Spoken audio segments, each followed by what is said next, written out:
Can anyone speak to the main struggles they've had throughout this journey? So a couple of us had the bariatric surgery, right? 1 and 2, right? And we'll talk about that in a little bit, but just the struggles. We talked about like body dysmorphia.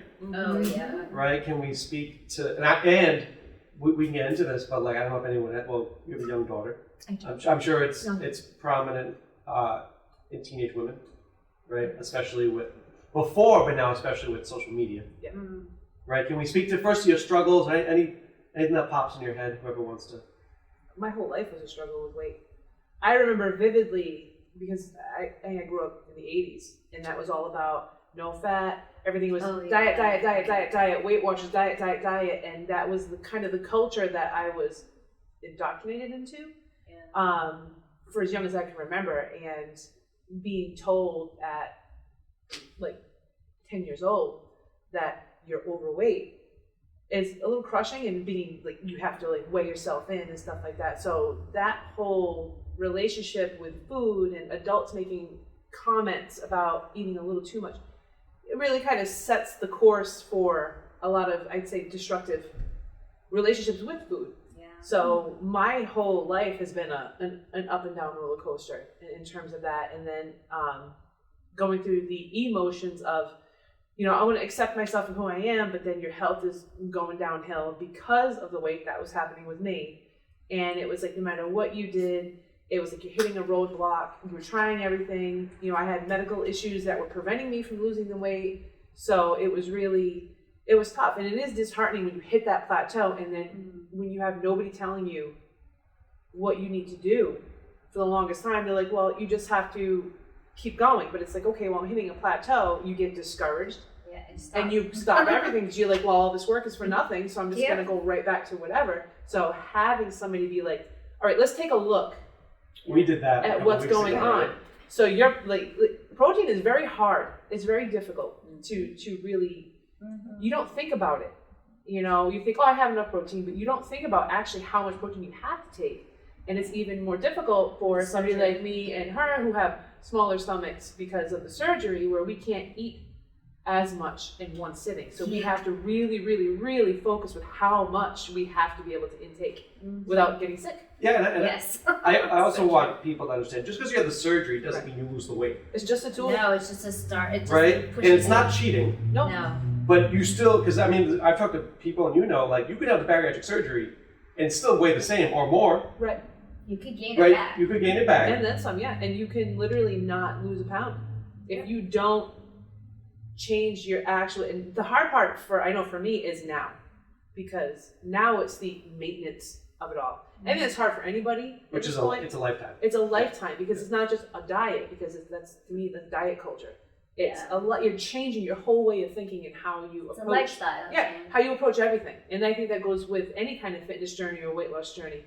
But if you're going to me, when I was going to do the surgery, this was a last ditch effort. I was not. Same. If you're going to go and take, I got the sleeve, 80-something% of my stomach, I'm going to do whatever I can to make sure I don't go back to that. So you made an interesting comment. So like Josh and I a lot of times talk, and we're men working with like pretty much all women, right?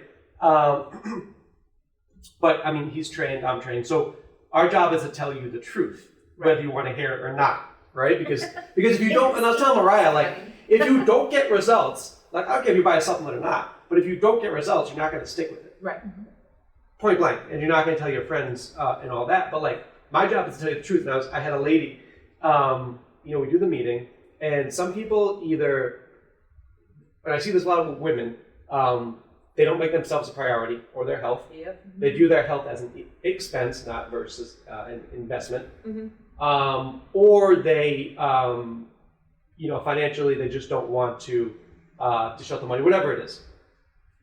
And so we do the meeting, and like, once I know in the sales meeting that like I don't have this lady, like she's not going to buy, then I go into, okay, listen. So like, Rhiannon, if you were my sister, depending on how old they are, I might say mother, but if you were my sister, I would want, I said sister. Sister. I was going to say, not that much older. But I would want someone like me to tell you that you're not healthy. And we say this in a nice way, like you do have diabetes, you are at risk for heart attack and stroke. Like, where do you think your life is going to go if you don't change it now? Oh, no, I'll figure it out. right? Well, like if you were my mom or my sister, I would really want someone to let you know that like what you're doing now is not going to get you to where you want to go, right? And I have to tell you the truth because like, listen, you don't have to work with me, but like I'm here to help you, and I need to tell you the truth. And then she leaves, and it was cordial, it was nice, and she was joking, but she was serious. She's like, "Thanks for reminding me I'm fat," and I'm like, "That's my job." Right? Like, right. what do you want me to tell you? You're not like right, and we hear this from everybody.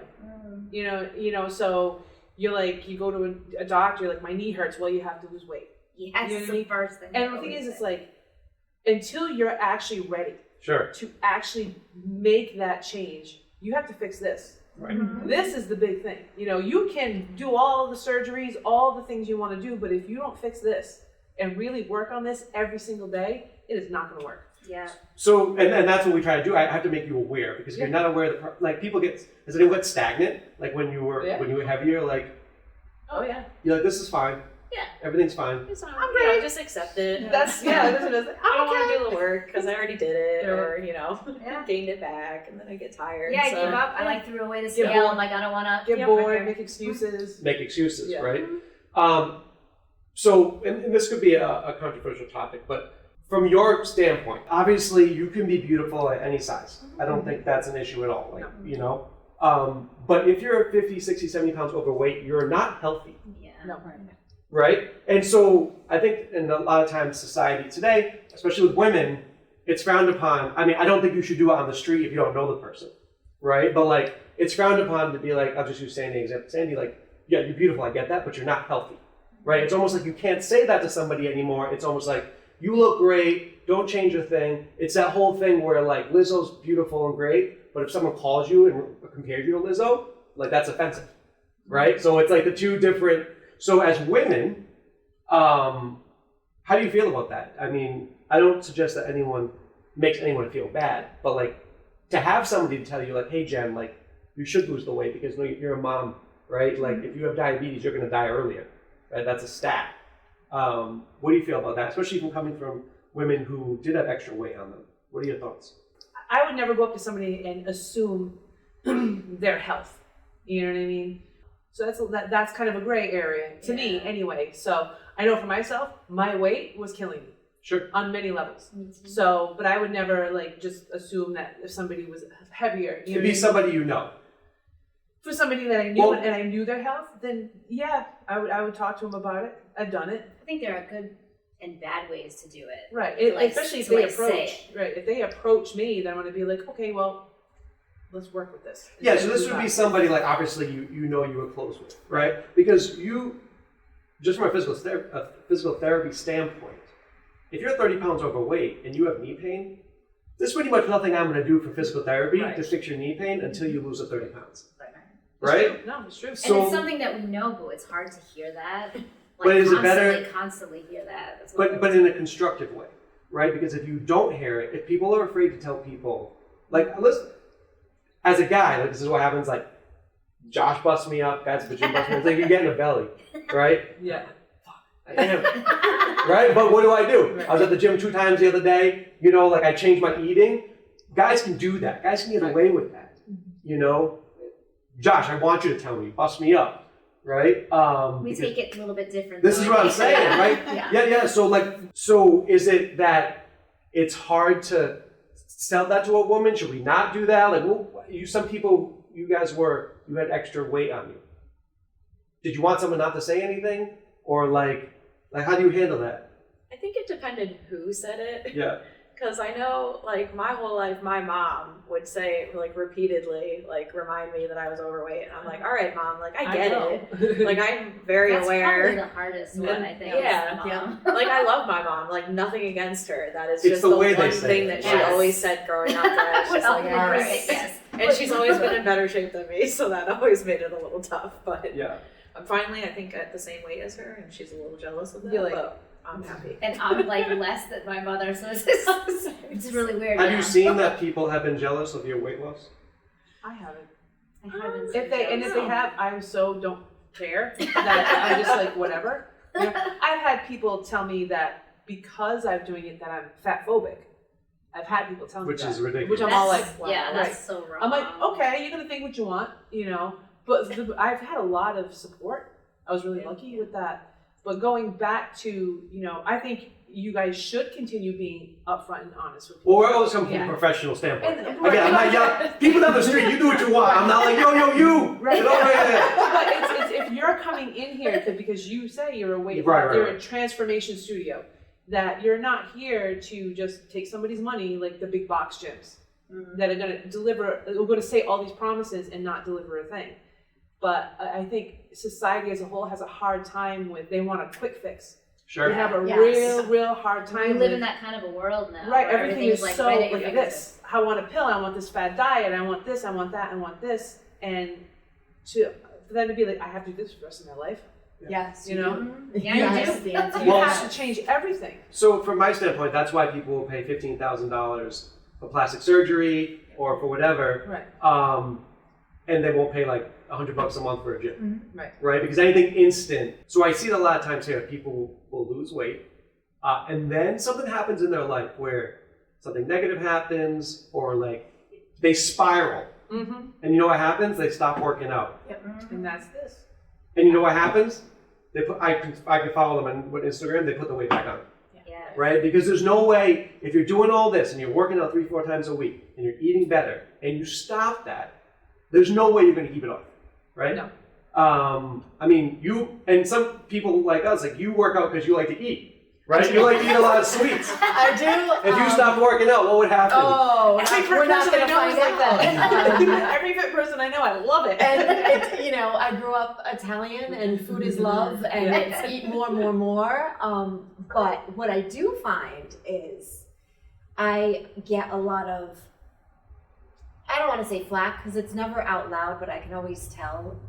I put this gym, but at any gym, I put it first. Mm-hmm. So there's nothing else in my schedule when I'm coming here. Like, this is what I do. It's a non-negotiable. It's Yes. a non-negotiable, but other people don't like that. It's Sure. the first thing they think you can always do, just skip kick. And it's like, no, we don't Can't do do that. That's Yeah. like skipping something, that's important to you, or just don't go to church. Like, do you know what I mean? Like, Right. it's just not, it's part of my life. And I see a lot of sort of unspoken resentment that's a non-negotiable for me. And that's how I stay fit, is because I don't, unless, I'm sick or even injured, like there's no stopping. Well, that's a good point. Just because you get injured doesn't mean you can't still work out. It doesn't work out. True. Right? Yeah. And that's what I was talking about, like slack from like losing weight, because a lot of times you see it with family, right? I think I was talking to Mariah, and she didn't say it, but I was saying like a lot of times when people lose weight, the family members who didn't lose weight, No.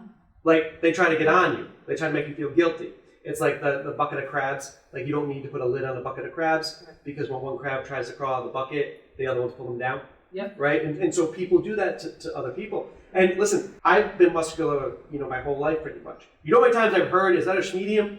Right? Right. Because I have big arms, like, okay, like, fine, yeah, it is medium. I go, no, it's an extra large, I just make it look small. Right?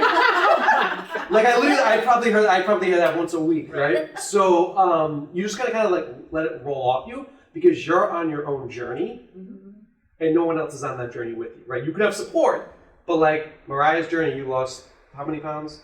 30-something. You lost Over 100. over 100. You lost. Probably since I started working out, probably a good 25 pounds. That's awesome. Well, and when you were pregnant. years ago, yeah. like, right. You still could lose that weight, That's what Oh, yeah. keeping it off. even it off. And we lost over 70. Yeah, since my heaviest would be like 75, 80. And you're probably over around 40. About 80 from About my 80 highest, from your but 40 highest, from from since here. I started here. Yeah. Yeah. So like that's your journey. What have we learned from that journey about ourselves? Making it a priority. Yeah. I changed my schedule at work. I literally will. Except for tonight where you didn't want to come to your class. So you put your makeup on. I said, don't bust. I said, listen, Priorities. don't even get on me. I gotta look good for this. All right. I'm gonna get to my hard class. garbage. Would you say sewer rat? sewer rat when I leave here. Hair all crazy. My face is discolored. So we learned to make it a priority. What else did we learn about ourselves? Because here's the thing. I always tell people, like, you can't live the best version of yourself if you're not working out daily.